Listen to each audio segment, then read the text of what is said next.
bedtime book for Wednesday, starting at page 400.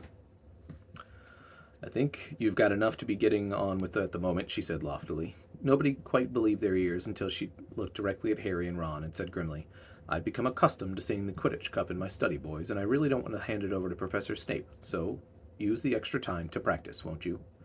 Snape was no less obviously partisan. He had booked the Quidditch pitch for Slytherin practices so often that the Gryffindors had difficulty getting onto it to play.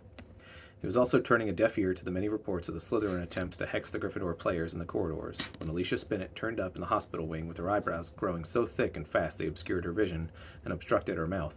Snape insisted that she must have attempted the hair-thickening charm on herself, and refused to listen to the 14 eyewitnesses who insisted that they seen the Slytherin keeper, Miles Bletchley, hit her from behind with a jinx while she worked in the library. Harry felt optimistic about the Gryffindor chances. They had, after all, never lost to Malfoy's team.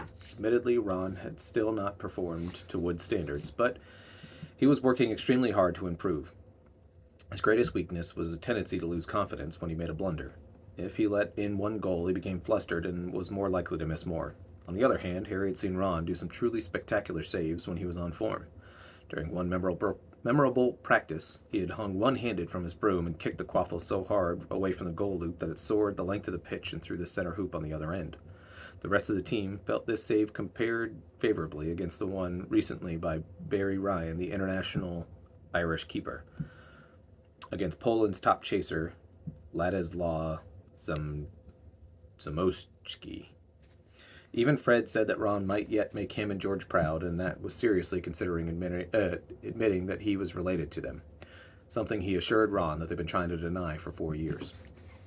The only thing that was really worrying Harry how much Ron was allowing the tactics of the Slytherin team to upset him before they even got on the pitch. Harry, of course, had endured their snide comments for more than 4 years, so the whisper of, "Hey, Potty, I heard Warrington sworn to knock you off your broom on Saturday," far from chilling his blood, made him laugh. Warrington's aim's so pathetic I'd be more worried if he was aiming for the person next to me, he retorted, which made Ron and Hermione laugh and wiped the smirk off Pansy Parkinson's face.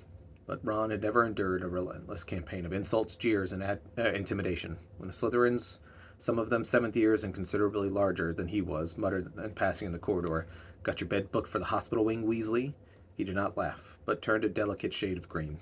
When Draco Malfoy intimidated Ron into dropping a quaffle, which he did whenever they were in sight of each other, Ron's ears glowed red and his hands shook so badly that he was likely to drop whatever he was holding at the time. October extinguished itself in a rush of howling winds and driving rain, and November arrived, cold as frozen iron, with hard frosts every morning and icy drafts that bit the exposed hands and faces.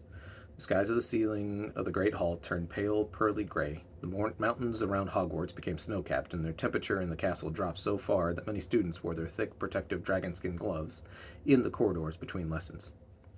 The morning of the match dawned bright and cold. When Harry awoke, he looked around at Ron's bed and saw him sitting bolt upright, his arms and knees staring fixedly into space. "You all right?" said Harry. Ron nodded, but did not speak. Harry was reminded forcibly of the time that Ron had accidentally put a slug-vomiting charm on himself. He looked just as pale and sweaty as he'd done then, not to mention reluctant to open his mouth. "You just need some breakfast," said Harry bracingly. "Come on." The great hall was filling up fast as they arrived, the talk louder and the mood more exuberant than usual. As they passed the Slytherin table, there was an upsurge of noise.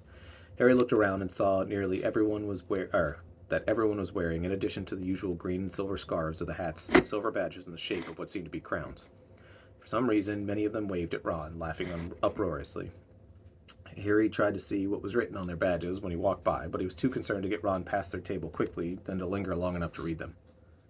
They received a rousing welcome in the Gryffindor table, where everyone was wearing red and gold, but far from raising Ron's spirits, the cheer seemed to sap him of his last morale.